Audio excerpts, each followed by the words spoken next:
Welcome to the REI Foundation Podcast, where we cover all the steps and strategies to make your real estate dreams a reality. Now your hosts, Jason and Pili. Happy Friday, everyone. Another edition of Foundation Inspection Friday on the Real Estate Investing Foundation podcast. And we are going to dive right into all things that focus on improving ourselves and our business. Had a great talk with Whitney Sewell a little bit earlier this week. Was very honored to be welcomed onto his podcast. He was speaking about not feeling like he's making progress because he's so busy with his podcast, but he's doing great things. And he mentioned something that really stood with me, and is that you have to actually believe that you're making progress.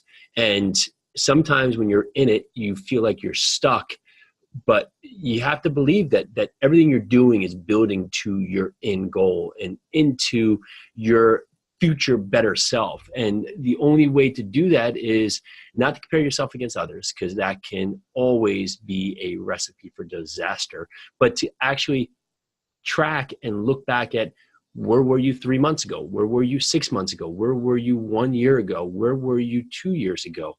And look at how much effort, work, and involvement you've put into yourself, your business, growing your real estate empire, and track that. Give yourself credit, because you're going to find that although right now today you feel stuck, you feel down, you feel as if you are not accomplishing anything, you've actually accomplished a ton. You've done a ton, you have grown a lot, you are progressing, and just have to track it.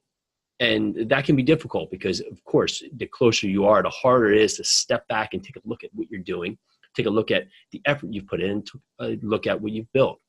But I guarantee that if you do this, you look at where you were 6 months ago in your real estate journey, where you were 9 months ago in your real estate journey, where you were 5 years ago in your real estate journey, you will be astonished about how much has actually gone into where you've come from to where you are today. So take note of that. Take a minute to reflect, think about what you have accomplished, and then get back after it, because 6 months from now, when you have that same feeling, you can look back to today when you thought you were struggling and how much you would gain from there. And then 6 months from now, you'll see that you've grown that much more. But you have to track it. You have to take note of what you've accomplished so you can realize you're reaching those milestones. Because if you're not having milestones, then you're kind of just flailing out in the ocean without really having a destination to swim to. All right, have a great weekend. Go out there, celebrate your accomplishments, and get after it. Take action. Bye now. Thanks for tuning into the REI Foundation Podcast. Check back next time for more awesome tips and strategies to launch your new you in real estate.